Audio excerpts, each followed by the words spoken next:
for the first time, I felt like I owned my time. And I actually, if I wanted to make more money, then I could work more or get better at what I did, and it mattered. And then that turned into, remember I started this with, I started to realize teaching was not going to afford the lifestyle and the feeling I wanted for my family. Mm-hmm. Incidentally, that turned out not to be about money. So when I was writing that same story myself early, I thought it was about money. Mm-hmm. Turns out I found out later on, a couple years later, I'm actually motivated by freedom. Hello, Wealth Warriors. Today I want you to meet someone. His name is Matt Schrader. His business is of the ordinary. As business owners or as new entrepreneurs, we want to think about talking about how we can make up this new grand idea. This one is special because it's going to show you how you take the ordinary and you make it extraordinary. You're going to love what he has to say. I loved what he had to say, and there's a lot of lessons to be learned in there. Take a look.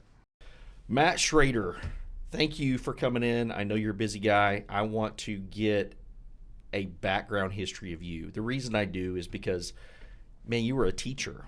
Yep. And you have grown a business now that's scaling. And for those people out there that have a hard time covering their student loans, have a hard time, making it because you spend so much money just to get your degree, to be able to teach. Yeah. As much as you love kids and all that, at the end of the day, being a business owner, I want to know a little bit more about that transition. I want to know, so take me back in time, okay? So let's talk about how many years ago that was, mm-hmm. and what you were doing, and now bring that to the future and where we've transitioned from today, if you would. Would you do that for me? Oh, that's awesome. I love this story. I'm glad you asked. So I was a school teacher and a football coach for 11 years. I started that in the early 2000s. Went to school to be a teacher, coach. That was the whole plan, all the way up until about 2009. About 2009, I loved coaching when I was doing it. But when something's over in your life, it's like, this just doesn't thrill you anymore. This is obviously not what I love to do or what I love to do right now. So I'm looking around. I'm a teacher. I'm coaching. I'm working a lot, mostly because of coaching. And I realized that space I'm at is not going to take me to the lifestyle and the picture that I have that I want to live with my family. So when I graduated college, I was $55,000 in student loans. Fast forward about 5 years at that point, maybe 6 years at that point, I was still about $53,000 in loans because the interest and the payment, those things are on like 10-year payment plans, and it's just, so I'm looking at what I'm supposed to be doing here, and I thought, okay, I also have this desire somewhere deep down that I think I closed off years ago to do some kind of business deal. And I remember I did some sales stuff early on, and it just didn't pan out. I didn't give it enough time in retrospect, but I just failed quickly, and I thought, okay, I'm not a sales guy. I'm not. So fast forward to about 2009, 2010, I start trying business things. And I try these two other ideas that try to start a business, cost me about $500 to $1,000 to start in, not like start into it, just like to get the equipment and everything.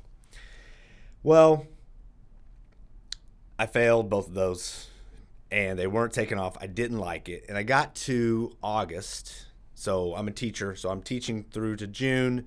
I'm off for a few months, and then I'm back at it. Football season's about to kick off again. I'm in August. I'm frustrated because the business I just tried in the summer also didn't work. And it hit me to be like, you know what? I don't even know if I like business.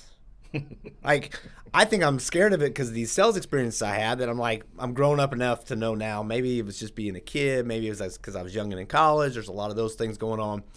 And I thought, I just need to find something that I can do and train on fairly quickly, and then even see if I like business. Because I realized I was trying to push two ideas at the time. This is probably another story, but I was trying to sell myself as well as sell this new idea and concept. Mm.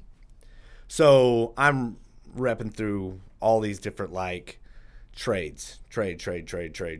I didn't want to do anything seasonal. I don't like mowing grass. So those things were out. And then I landed on window cleaning, and I was like, I'll give it a try. In my mind, you could learn this in 5 minutes on YouTube.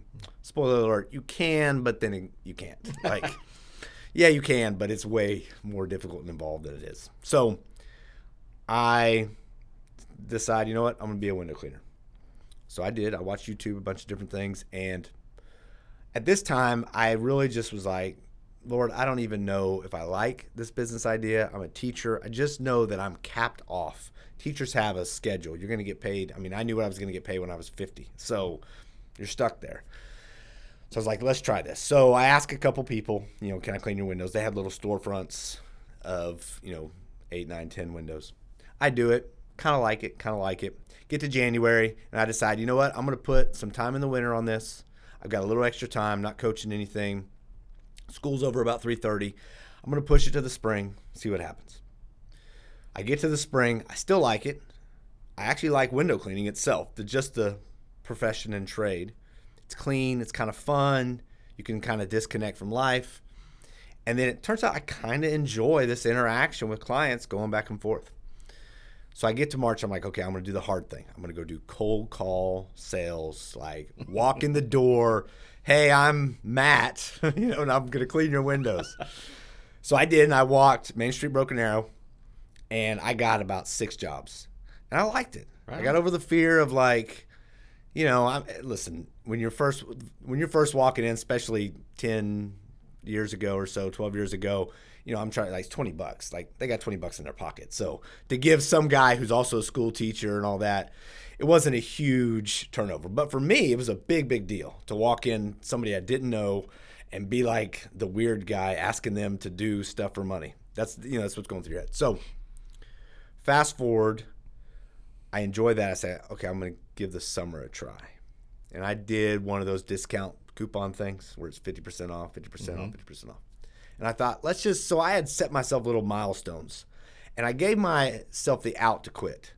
So the first one was getting like my first client who I knew and would do it just because they knew me. Then if I felt okay about it, if I didn't like it, I was going to be like, Matt, you can quit. No big deal. Then it was the cold call, walk the streets. And then it was like put myself out there for the summer and say, this is my profession, right? Each time I got to it, I enjoyed the business. I liked what I did. And my summer deal was, first of all, those discount things are awesome and terrible because you don't make any money because they take it all away. But people love 50% off, 50% off, 50% off, those kind of things. So in about 3 days, I got 200 jobs, and I was booked from May to September. Nice. All the way through. Yeah. So I was like, okay, well, I guess I'm about to get a real picture of what this looks like. So I set another milestone in August because I knew I was still teaching school at that time. I knew I was going to have to go back to work, go back to the teaching life.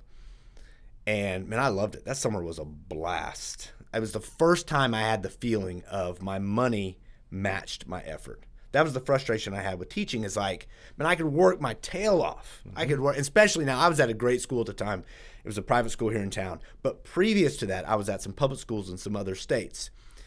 And it was that kind of old age story where like I'm teaching right by somebody doing nothing, giving no effort, just cashing a paycheck.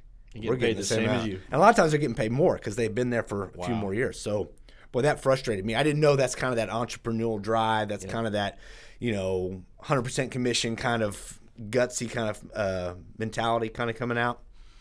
So, for the first time, I felt like I owned my time. And I actually, if I wanted to make more money, then I could work more or get better at what I did, and it mattered. And then that turned into, remember I started this with, I started to realize teaching was not going to afford the lifestyle and the feeling I wanted for my family. Mm-hmm. Incidentally, that turned out not to be about money. So when I was writing that same story myself early, I thought it was about money. Turns out I found out later on, a couple years later, I'm actually motivated by freedom. The dollars in my bank account are great as long as they match up and exceed enough to where I don't have to go do something, where somebody doesn't get to pull the cord and make me. So if I want to go to lunch, I can go to lunch. So that's what the entrepreneurial lifestyle is actually for me. Mm-hmm. It's not just unlimited capacity to make money. It is this unlimited freedom. I am 100% responsible over my time, and I love that. Yeah. Like, that's what I wanted. So I cleaned windows and taught school for a total of 4 years. Took me 2 years to get to a point where I was like, I think I can make the jump. And that was my next milestone. Yeah. So I was like, okay, I am now a sidepreneur. I have a entrepreneurial side gig. I'm going to teach from 7:30 to 3:30. And at 3:30, I was out the door. At 4 o'clock, I was at my first appointment. I'm changing in my car. Like I'm going from white collar to blue collar in 30 minutes. I've got my equipment. I had a BMW, like an old BMW. So that sounds impressive, but it's not. So I'm changing in my car. I'm opening up my trunk to pull out my window cleaning stuff. I had this ladder that folded up and would slide in. I'd lay my seats down, and I'd slide that ladder in, and then all my equipment, and I would drive to school in the morning, teach all day, flip all my gear and everything, and then I would work from 4 to about 7 or 8, window cleaning, and then all day on Saturday. And it took me 2 years to pay off my student loans that I had started with. And then it took me 2 years to like figure out. By that time I'm married. We're talking about kids. I'm trying to remember if I had a kid or not. I have to remember. I don't remember the timeline. Either way, it's right around that time. So now me jumping is not just because my first goal was like, can I get 60% of my current income, and then with the prospect that I could replace that 40% over time pretty quickly once I jumped. But then now I've got wife, potential kids, also with that 60%. Plus, there were some other things I wanted to do for the school I was at. So that I spent another 2 years. That sounds real noble. It's not. I really needed that 4 years. A lot of entrepreneurs, start your own business guys, push that timeline a lot faster, and I can understand why. Yeah. I would say, if you're in that place, like going from your day job to your dream job kind of thing, let that thing play out a lot longer. There's way more involved being a full-time entrepreneur than you can even consider. The truth is, there's more involved in me being a full-time entrepreneur next week than I can consider today. Yeah, I'm going to get surprises so the longer you can stretch that out and still you get to a point where your job's maybe not happy with you because you're playing both sides, and I get it. Anyway, so that's how I got to 2015. 2011, February 9th was the official start of the business. That's when I did the LLC, all that stuff, and decided that's who I am. I'm a teacher with a side gig. And then 2015 is the last semester I taught. That May is when I ended my contract. And I jumped off and I did this like half Better View, half freelance type of thing for a couple years while Better View was churning. I was trying to get it up to a point where I could just say I don't have any of the freelance stuff because I had these other skills, teaching and these other things that I could pull in when I needed the extra money. We didn't have the work or whatever. So 2011 to 2015 was the transition from teaching to entrepreneur. And then from 2015 to mid-2018 is when I was doing freelance, half-half kind of stuff. Still, everybody would call me an entrepreneur, but it's not like my business was paying for everything. And then 18, I was able to go full-time, drop all the free. They actually dropped me. Like, it was a surprise. So April, they come in. I had a gig where I was doing some editing and different things. I taught editing, like video stuff, when I was in school. So then I did that freelance when I was doing both.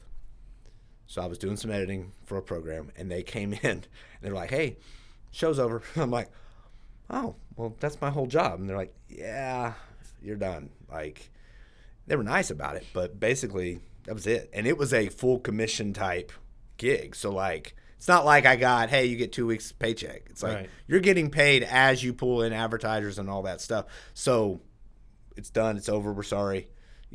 See ya. Right.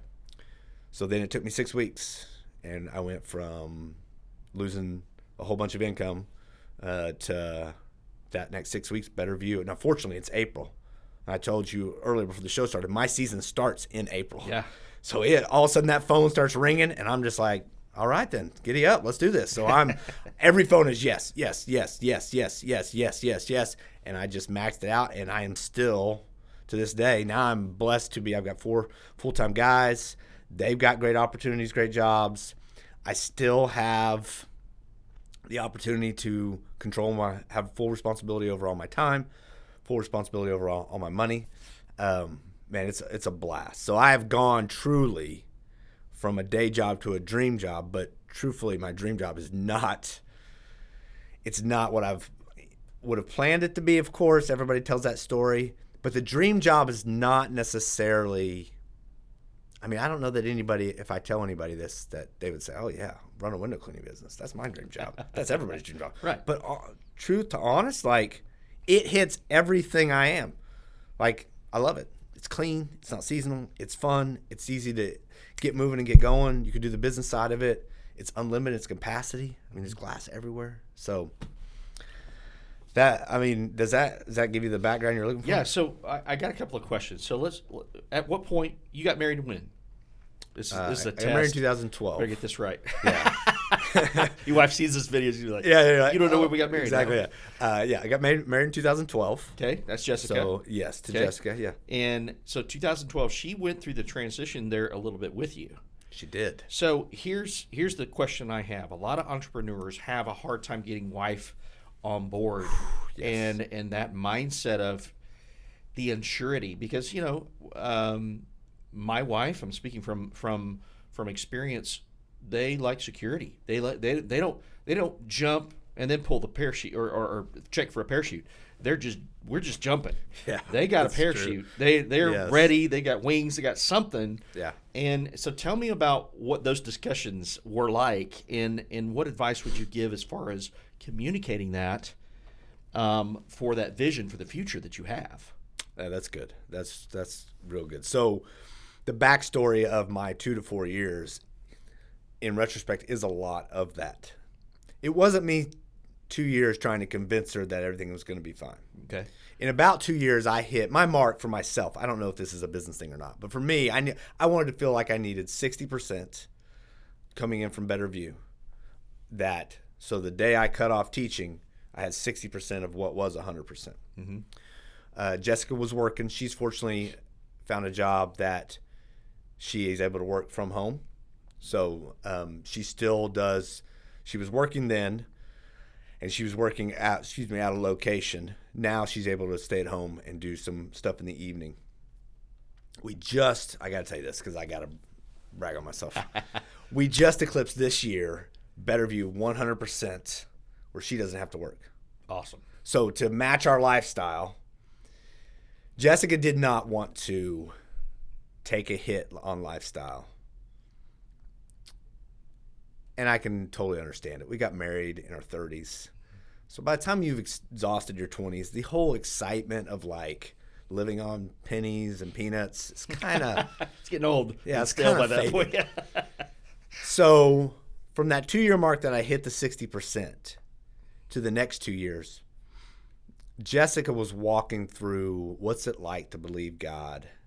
Her dad was full-time entrepreneur. So she kind of saw it, but she hated it. Mm-hmm. So variable income, feast famine. So she doesn't like that at all. So I work very hard to try to keep it, which is also why she still works to keep our lifestyle at a pace, because she becomes 21 we almost shut the doors. Mm-hmm. And had she not been working, I would have to decide on loans, or I would have to decide on something. Yeah. Or we would have had to drastically reduce our lifestyle to keep the doors open. So, but she's always been that kind of backup there.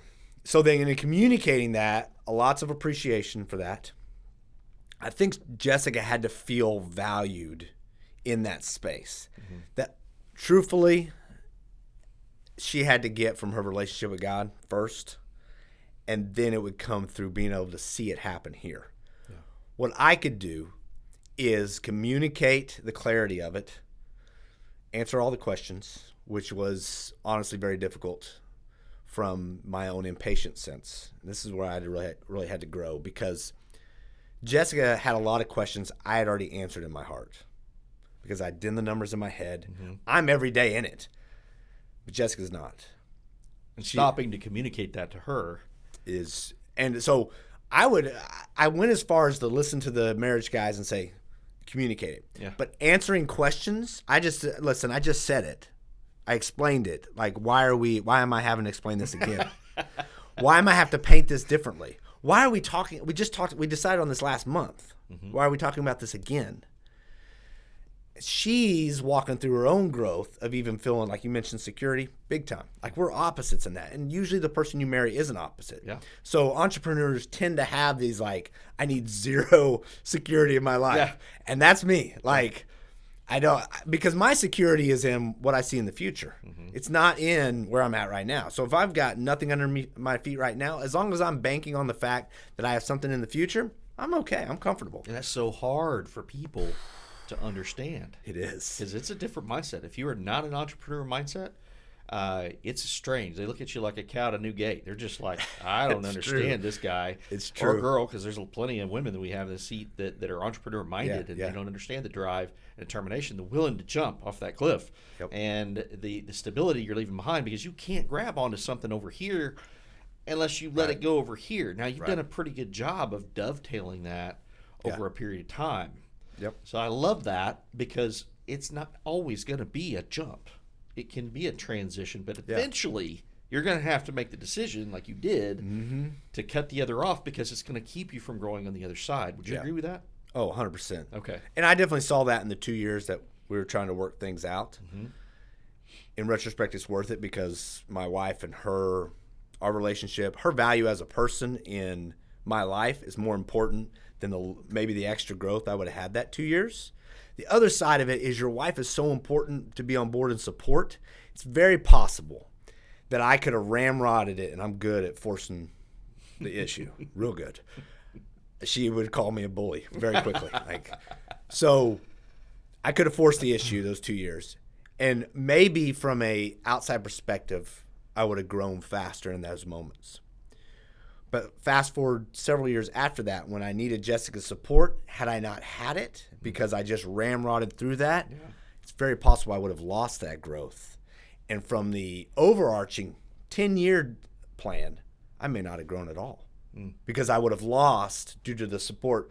What I lost gaining support through time, I didn't lose because I didn't have the support later. If that makes sense. So Yes. the best time to do it, of course, I say the best time to do it. A really practical time to do it is when you're single, and you can risk all this stuff. But nobody... Low overhead. Yeah. But the challenge is I don't realize that my lifestyle doesn't match what I want for my family until I have my family. And then you're like, now all of a sudden I've got to figure out something more to do that involves the risk. So it's this very, like, if you knew the future, then yeah, but nobody knows the future. Right.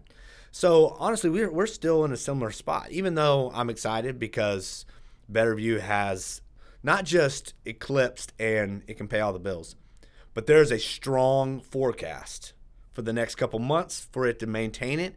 And once April hits, as long as trends stay consistent, we'll far surpass. We'll be able to increase our lifestyle and Betterview will get to hold the whole thing. Right. And she, like, we're banking all her money. She's holding on to the job right now. She likes the job, so that helps. But so I'm still in that same push-pull with Jessica, where it's like I'm forecasting a vision, and then like 3 weeks later, I don't know anything about the business. And you're like, where have you been? I talk about it all the time. And you're like, and she's like, and truth is, I talk about it, but in ways that I've already made decisions, in details that so expressing that to her once again is, I mean, it can be taxing for me, my patience. Yeah. Now, once I get dialed in, now I'm having a great conversation with my wife. And she's got some really good business acumen that I don't necessarily, she turns it just a little bit to help me see it a little bit differently. And then my entrepreneurial side can start building the systems for that new perspective. Right. So it actually, once I get past my own like jerks of a self and I just relax and remember this person over here is more valuable than no matter what I accomplish in Betterview, it's more important. She's more important than my freedom. She's more like, once that dials in and I relax, that's an awesome conversation. I love those fun conversations and the business gets better. Yeah. So, yeah. Yeah, you can actually share the excitement, but you also share the drawbacks. But once she's bought into the idea, then she's on board. Yeah. You're going to have ups and downs. And it is it sometimes that pendulum can swing a long way, like COVID. When that hit, you mentioned 2021. Tell me what that did when you so many business owners suffered during that time frame. Yeah. 21, I think the wave finally hit. It's like a our backlash. part of the country. Oh my gosh, Yeah. yes. So it was like this ripple effect. So it kind of really affected those coastlines, and all of a sudden, next thing you know, our businesses are really suffering here. But tell me what that did as far as going through that fire, if you will. Okay, so 2020, March 15th, they shut down Tulsa. On March 16th, I went from a fully booked, so we're talking mid-March. My full busy season starts in April. By mid-March, I had all 6 weeks booked all the way through April. We were good to go. I had 2 full-time guys at that time, and I'm kind of a half full-time / also running the business. And they announced Sunday night, hey, we're shutting down tomorrow. And I'm like, oh, okay. So I go into work tomorrow, and the phone is just text messages, cancel. And I go from a great forecast to 0 for 6 weeks. And I'm like, oh, no, what do we do? So, I mean, I got to thinking, and really I prayed. I was like, Lord, what do I do here? And some ideas came to me that I had kind of bounced around in February. And we launched a few additional services that dealt with disinfectant and they were disinfectant services. Come through, clean everything out, which was huge during COVID time. Yeah. And truthfully, it really just opened the door. So we offered them free with everything. Once people heard that we would disinfect their home as well, we were back to regular business. April, we did 2/3 of what we should have done in April. March, we scrambled and kind of pulled in. I think I ended up doing 50% of what I should have done those last 2 weeks of March. April, we did 2/3, which was enough to keep everybody employed. Everybody got their paychecks. Everybody got 40. We got our bills paid. Everything was good. Yeah. By May, we're back to, because we have this disinfectant service now, we're booking that when we weren't booking window cleaning, and we do a little bit of power washing every once in a while. But so 2020 turned out to be great. At the end of 2020, I'm like, I made it. Everybody else did poorly or did this, they all suffered, and we made it. And then 21 hit, and it was brutal. I mean, we can't find employees. The work's not coming in. April's not what it was. We did, I think, less in April of 21 than we did in April of 20, wow, which is not what I expected at all. June and July were abysmal. I mean, I had just, in 2020, gotten into my own office. So I was out of the garage for the longest time. And got into my own office, so you sign that lease, the whole deal. You've raised your expenses to this space. I'm doing more marketing. I'm doing all these things that are more traditional of your standard, if you look at a business's P&L and everything, than a sidepreneur's deal. A lot of that's, we're beyond what word of mouth can do for us. We're beyond the standard. We just crossed over that, and then COVID hit. So we're having all these expenses go out, and we're having to make decisions on, is this where you have to cut and move back into the garage? But now we've kind of established some of these practices. Employees are no longer these they're true employees come into a true business where they pick up their stuff, they drive our vehicles, and so we're funneling out of our emergency fund to try to keep payroll hitting, because I keep telling Jessica, if we can, basically, if we just pay payroll this week, I think it'll hit. Guys are in and out. In this area we had, at least from my side, a labor crisis where we just couldn't get guys to work. Yeah. Couldn't get guys to stay. And now some of that was my fault. Some of that was me as a business owner needed to grow, and I did. I grew a bunch between March and July of 2021. My training changed. We added benefits. We raised our pay. We did a whole lot of things that, truthfully, we probably should have done before. I didn't know how to do. And it was me getting sucked back into, you better do this or the door's closed, that you start figuring it out. So then by the end of July, we had changed a bunch of policies of how we were doing things, how we treated employees, how we paid them, how we trained them, how we got them up and running, how we viewed them, the whole deal. I say we, it's me, obviously, but the proverbial we. Right. And August, I got back to 3 full-time guys, and we started churning and cooking, and we're able to match. I think we ended up doing revenue what we did in 2020, but we did it almost all of it from August to December. All in the last half. Yeah.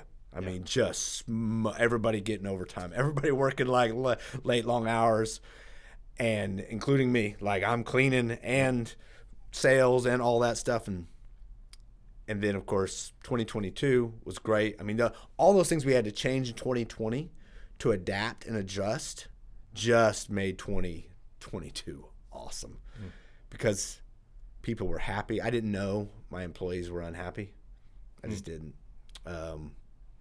It's probably something that happens. You're just so focused on that next sale, and not because you want the money, but because you have to have it to make payroll, and you have to have it to keep the lights on. And you have to have all these things. So you forget about your employees' well-being, and do they know what they're doing? Are they just do they think you care? You do, but do they know? So those little things made 2022 so much better, so much more enjoyable for me and interacting. Way less being the hardcore dictator boss, like do it or you're fired, that kind of bad attitude. And so I think this began with Jessica, but Jessica still plays a huge part in all this. Every time the business takes a step up, I set a new milestone. When we went from, in 2022, we went from Better View pays the bills, grocery, and our 4 walls, all the needs. Mm-hmm. And then this last year was about, can we build to can it pay its own bills? Can it pay our basic necessities? And can it pay our life? Can it afford our lifestyle? Yeah. Every milestone is talking with Jessica. Numbers, how you're going to do this, how you're going to bring more in. You've added why are the expenses up? We've added marketing. Why does that matter? Is that pulling in? Marketing. Like, how do you measure that? Yes, no. Here's all the thinking. Here's my thoughts behind it. Here's what I've asked about. And then Jessica really from what I can tell, spends a lot of time on her own. Like, okay, can I get confident with this? Mm-hmm. Can I get secure with? We're going to bank her paycheck and pretend it doesn't exist. So now it's from her side, she's having to go from this bigger pot to now we just cut that pot off and made it smaller because now we're doing just what, I averaged all our lifestyle expenses last year, and we're trying to stay at that average.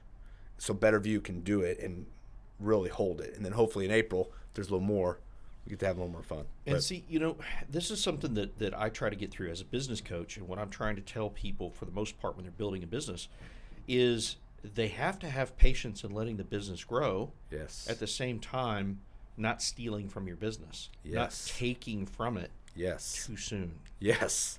So yes. I love the fact that you guys, number one, you pivoted during a bad time because most people don't know how to change.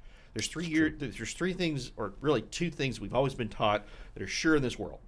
Death and taxes, right? Yep. But the third thing that most people don't ever think about is change. Yeah.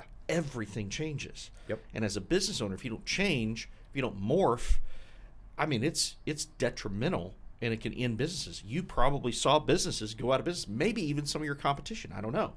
But the idea is, as business owners, we have to change. We have to pivot. Secondarily, when we're talking about moving to a different level or a scalability, you have to realize where you want to go, number one. And if you take from your business too early, too much, it keeps you from scaling later. Mm-hmm. So maintaining a lifestyle, and what you've done is I have to commend you for that, because most business owners don't learn that until they've already got their ears boxed over it. Yep. And then they're like, I grew too fast, wanting too much, spending too much, doing this, doing that. So you've obviously got a very good handle on finances and growing a business. What nugget would you give someone who's growing regardless of whatever they're growing in, whatever their business plan is? What would you say that maybe a couple of nuggets, if you could, of advice that you would give them to help them through the process that you've been through? Okay, so my first gut response is make a plan for profit. So from day one of the things that was important to Jessica that I didn't find out until later was it had to profit from day one. So to this day, anything I do has to include the profit margin as well. So if I launch out with a new marketing campaign, I've already planned through what should the profit be, meaning money left over, like not bills, not top line revenue, but what is left over? What should be left over that makes this successful or not successful? I'm willing to be flexible and fluid with that. But if it doesn't put money in the bank, it's really just, it's a fun thing for me to do. I enjoy business, so I like taking risks, and I like top line revenue. That sounds impressive to people. But if there's no gap in between everything I had to expend, including what I had to pay myself, including all that, then I didn't really do business. I just kind of traded out money for some fun. So if you're in a place where you're growing your business and you're having to make some decisions on where do I put my money, how much do I spend myself, how much do I pay myself, I look at a lot of numbers. I run a lot of numbers in my head. But I found it's a formula. And for me, it's a third. I don't know if that's a business thing. And I don't know if it holds true with anything beyond window cleaning. But so my third is I look at something and it should cost, if I break that into thirds, the top line price should be a third labor, a third expenses, marketing, everything to get to there. A third is just leftover, just profit. So that becomes my owner's pay, which is not my salary for my roles that I have in the business. So in my head, if I'm looking at a job, I run it on multiply it by 3. But I figure it would take them time. Not always right, of course. But so that's my quick hitter of making a plan for profit. So like my concern with saying I run a lot of numbers is not everybody are numbers people. Like not everybody loves spreadsheets. Not everybody is good at adding all those numbers and keeping them straight and saying, oh, wait, what about this factor and this factor? And this. I taught math before I began teaching editing. So because I have a math degree, I'm naturally inclined to running a lot of numbers. Jessica will tell me very quick I make things way too complicated. Overthinking. Yeah, way overthinking. So mathematically, though, I'm working a few things out. But I'm doing some quick hits of, is there profit involved? Or am I going to break even? Then that helps me make decisions because a lot of times I don't profit because I did my math wrong, or I overestimated or underestimated, or this expense doesn't pay off for 9 months, if it even pays off. Like I got to wait 9 months out before, like, a lot of marketing and web stuff and digital marketing and traditional marketing is on this like timeline. Yeah, no quick return. Right. Yeah. And you can't, it's like you don't even know how to match it. And it's like, they're like, oh yeah, match. You're like, that's magic. Like that, those two don't like. Right. It's not measurable. Yeah, exactly. That's what it feels like. So you're waiting for these things to kind of pay off. So, and every entrepreneur thinks their idea, that this is it. This is going to spin all the plates. This is taking me up to the next level. And man, every idea I have like that, it's like, kind of. Yeah. Like, it kind of did that. It's all these little pieces put together. So I'm making a plan for how much should this profit, and if it does that, great. Is that job worth? So that job's worth it. If it doesn't do that, or that venture, not everybody, I guess, in this audience has everything in jobs, but if it doesn't, so my marketing usually plays out in this, like it never pays out. So then I look at it over a timeline period. Like I had to make myself learn what a profit and loss is, what a balance sheet is. Like I had to learn that stuff on my own, even though I was a math guy. Wait, they didn't teach you that in college? No, they don't teach you any of that stuff. Like, and so I'll read some business books here and there, and they're kind of, there's one side of entrepreneurial business books that's like, hey, let's just throw all that traditional stuff out and adjust all your stuff to what your behavior is. Like, you look at the bank, learn to look at the bank and stay alive. Like, that's how I started. Yeah. Is like, is there money in the bank? Good, I can spend. Right. Money in the bank? I can spend. Yeah. Money in the bank? Multiply times 3? Yes, I can spend. But then I'm running on razor thin edges if I make a mistake. Yeah. And I make a lot of mistakes. So then my wife's over there like, there's barely any money in the bank on Friday, and I've got all these things due the next week. And it's like, yeah, but I'm pretty sure in the next 3 days it's coming in. And I mean, I'm still here, so it did. Yeah. But if you're just starting, the other thing is this: making a plan for profit forces me to spend less. Less lunches, less coffees, less, oh man, equipment. I love buying equipment. Mm-hmm. Love it. I've spent entire top line revenue on jobs on the equipment to do the job. Yeah. But we're going to need it in the future. Maybe, I hope. So that's tough, because sometimes now I have to wait 2 or 3 jobs in where we're like DIYing it. You feel like you are. Like, we're past that point, but early on you're DIYing everything.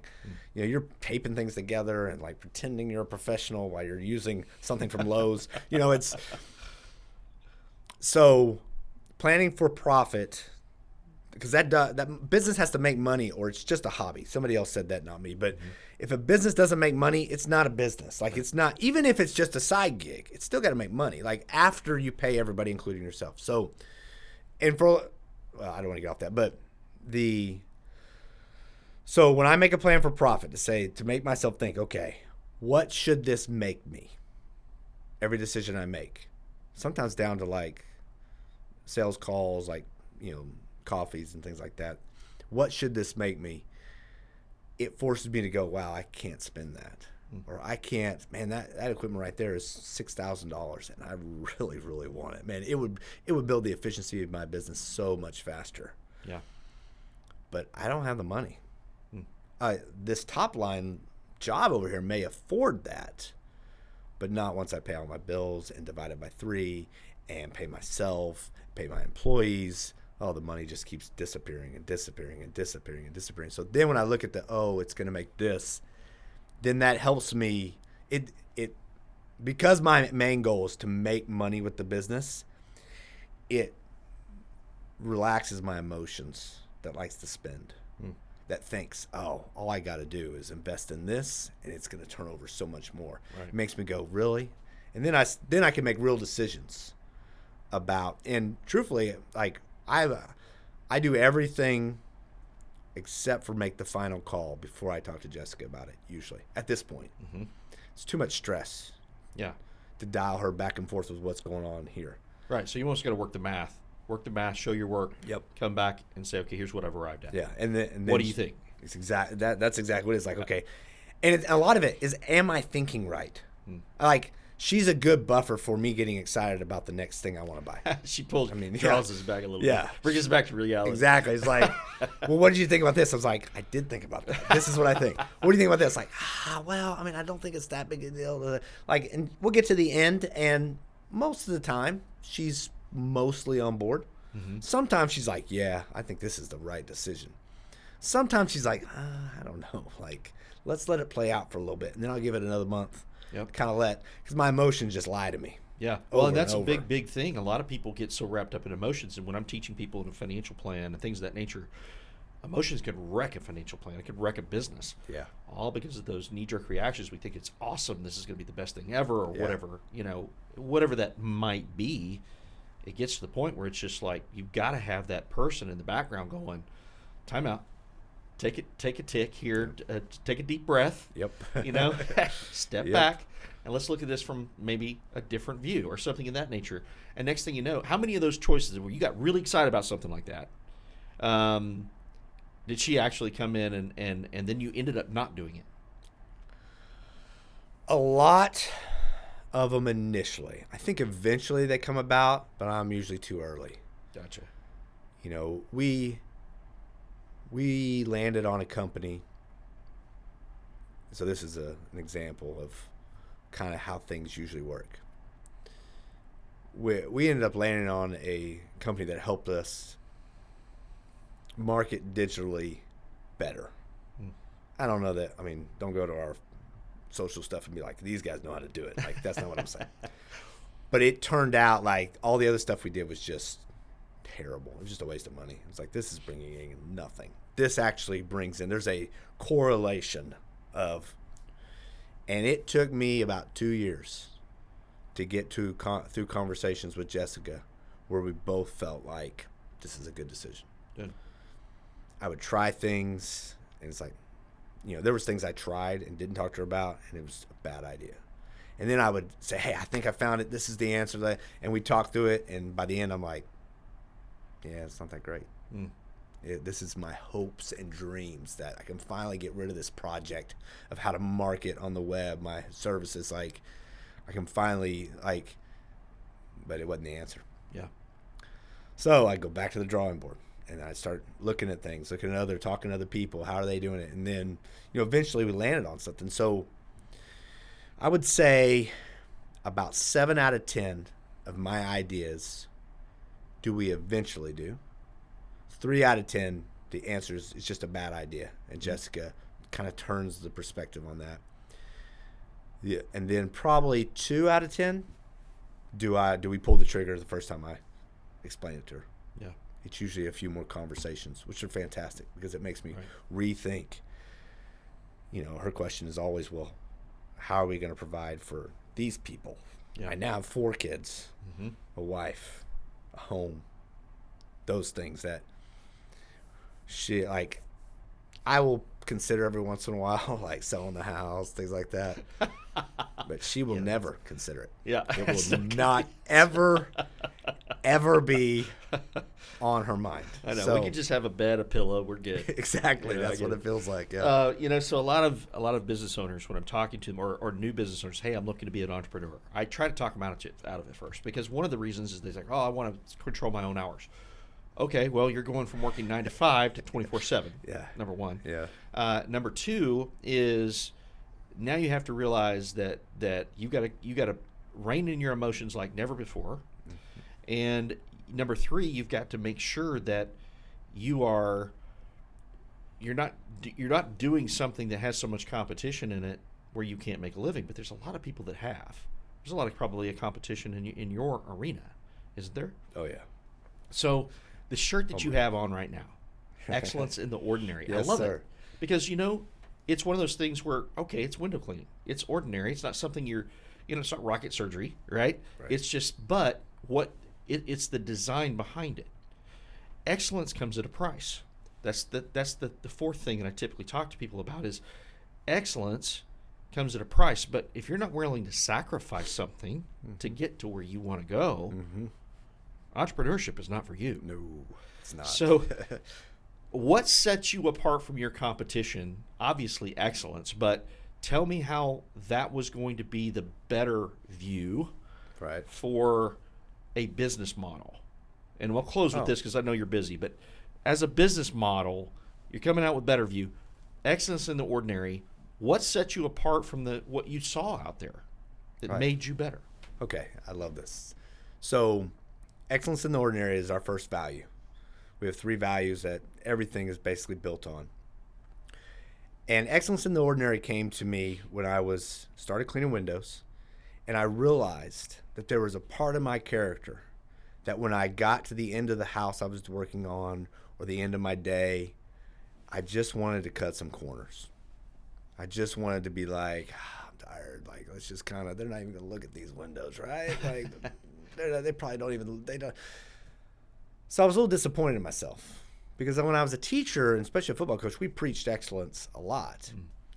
And excellence was easier without the fatigue of my own physical body. So I was a little disappointed. I was like, man, I'm not very committed to excellence. That's what we said all the time. Committed to excellence. Yeah. And so what would happen is I would start discounting. It's just 2 windows. It's in the bathroom. They're not this is in a closet. They're not looking at this. Like, who puts a window in their closet? Like, little justifications like this. And I had to kind of come to Jesus with myself and be like, Matt, you're either committed to excellence or not. You can't be committed to excellence 75% the way through. So I began to, why am I facing this like temptation to like back off? And it was because what I did was just, nobody thought it was cool. Like nobody, like it was ordinary. So I was like, okay, if I can be committed to excellence in ordinary things, wouldn't it stand to say that I'm committed to excellence? Because nobody's going to see, like, there are some windows people don't see. There are some windows that a window cleaner goes, they're not going to look at this. Like, this house has 74 windows. Like, this one is not going to be the one they see.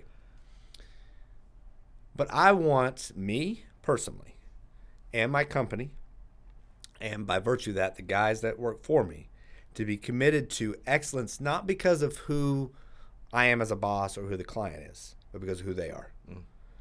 I'm committed to excellence in all things because of who I want to be. So if they never look at that window, I know it's done well. I know it's spot free and street free. So if we approach that, we're going to run into, so there's two basic stereotypes I found and still encounter in service-based business, which is what I have. Is the first one is that somehow they're going to do shoddy or cut-cornered work. Because if I'm, as the homeowner, am hiring them, it's because I don't know how to do it, I don't have time to do it, or I just don't want to do it. I surely don't want to have to follow after them to make sure it's being done right. If they're the professional, shouldn't they not just do it well, but do it in a way that I can't do it myself? So if we're committed to excellence in ordinary things because of who we are, not because for my team members, Matt's going to come down and be like, no, do that again. Right. Or because the client's going to be like, no, you better do that right. Like, I'm committed to excellence because of who I am. That means if you don't check it, or Matt doesn't show up, or nobody ever looks at this window in my entire life, I will go to my grave knowing it was spot free and street free when I left. Yeah. If I'm committed to that, then I subconsciously deal and meet that stereotype. And I meet it head on. So I don't have to be like, no, I'm going to do great work. Or no, come look, I'm doing great work. It's because of who I am. So it's going to happen, which that'll naturally defeat that stereotype and that objection. So in sales, you talk a lot about objections. Well, the first objection you deal with in service-based industry is what they think of you before you show up. They're already ready to say no because you're either going to cheat them somehow, or you're going to be weird and creepy. So if I can meet those two things, excellence in the ordinary is what meets shoddy work, and we have another one, perception becomes reality. How they perceive you is what they think your reality is. So that second one meets that weird kind of creepy vibe that some people put off. They have great hearts. The people I met, especially I went white collar to blue collar, so you make that transition, you realize, oh man, I'm judging all these people, and I shouldn't be because they're actually great people. They just need some coaching on how they present themselves, how they go about interacting and communicating, who they communicate to, how they communicate, when they communicate. Like, those are all things we coach up when I'm training guys, and I had to learn as well. So Better View is built on the idea that we want to give our clients a better view in a very practical, real way, looking through their windows. That's what we do primarily. Yep. We do some other surface cleaning and different things. We overall want you to look out and see your yard and see your life that you live day in and day out differently and better. And with clean windows, you're going to. A lot more sunlight's going to come in. Some would say scientifically proven to make your life better. You can find some studies. So that's the first and foremost priority of Better View. The second speaks to those two stereotypes I just talked about. We want to give all of Tulsa a better view, cliche as it is, better view of the service industry as a whole, which is why we say things like excellence in the ordinary. Yeah. If we're going to do what people consider ordinary things, cleaning windows, painting walls, things like that, then I'm going to do it with excellence because of who I am. And then finally, it's to give my team members themselves a better view of life. That's what Better View did for me. It's for the first time in my life, I saw a pathway to where I wanted to be.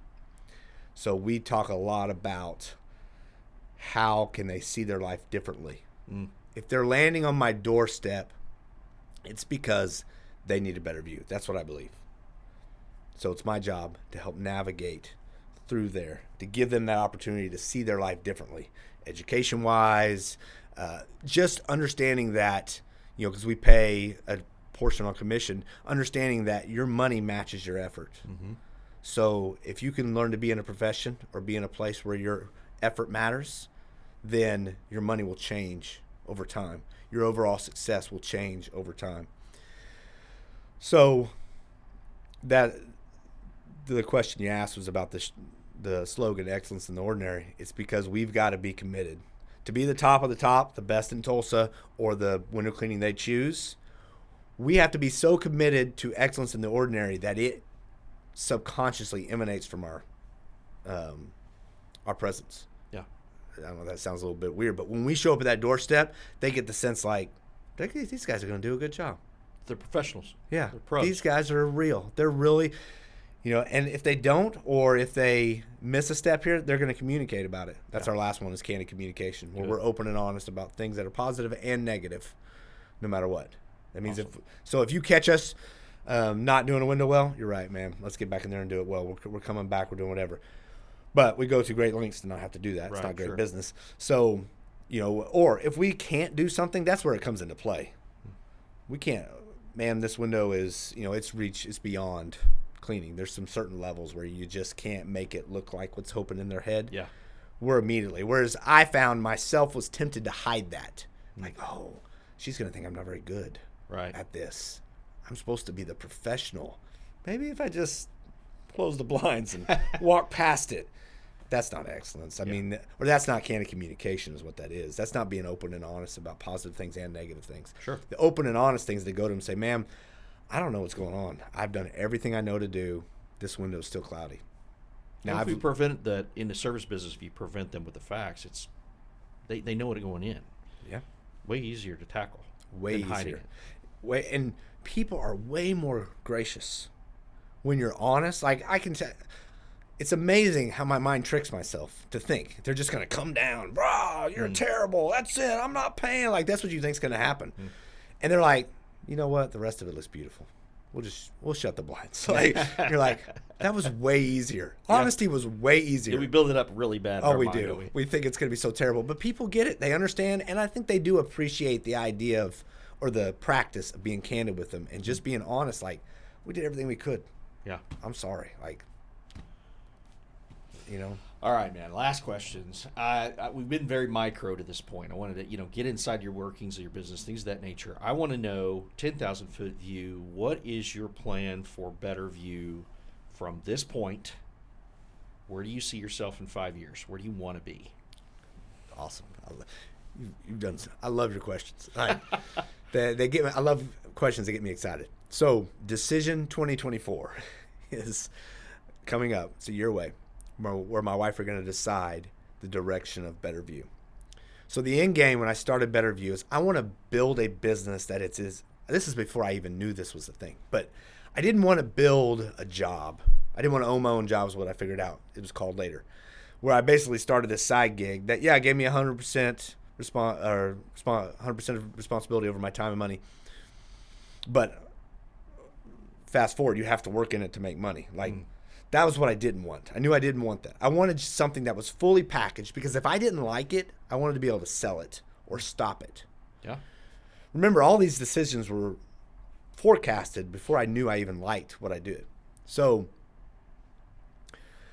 I wanted a business with 10 employees, not including me, 6 cleaners, 2 sales guys, 2 managers. That's what I thought. That sounds right. I mean, I don't know anything, but that sounds plausible. That's what I saw in my head. So we are there with 5. So Decision 2024, as I'm calling it, is January 1st, 2024. We got to sit down and decide, where does the business work? Are we just going to go forward? Matt's the general manager. We're going to build it up to 10. But this business, what I still don't know is window cleaning possible? To have its own company built just on window cleaning with a few other, like we have power washing and we have the disinfecting thing, but those aren't our primary gig. And we're very much vertically scaled as a service industry business, rather than a lot of people scale horizontally. So they say window cleaning, now let's add power washing, grass, painting. Like, not a bad way. I'm sure it works. It's just not what I want to do. Sure. So a lot of window cleaning businesses across the industry, the ones you see that are successful and are big enough to, like, their owner doesn't own their own job, they actually own a business that can run while they're not there. Working on it, not in it. Right, exactly. Right. Those are horizontally scaled. I don't see a lot of them.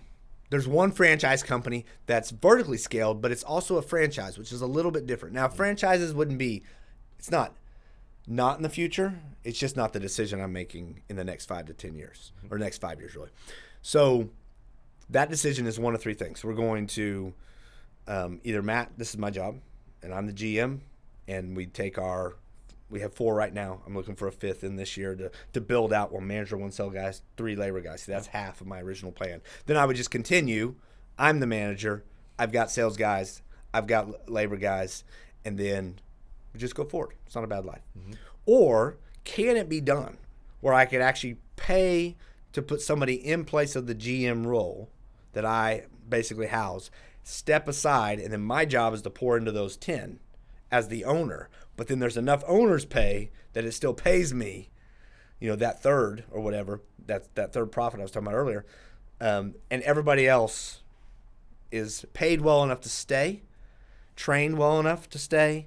And this, they like it enough to say, the only guys that don't fit into this necessarily are the labor guys. Those guys are a little more of a turnover type of situation. Yeah.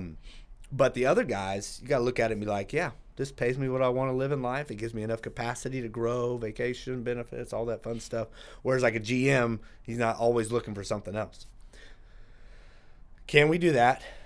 And then the tag on to that is if those two, so if neither one of those work, so we actually can't succeed unless I'm always coming back down to labor.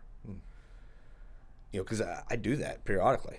Like if we have turnover in guys and like my month is planned for 4 guys and we only have 2, like guess who's now a guy? Yeah. Like I now am GM sales labor. Mm-hmm.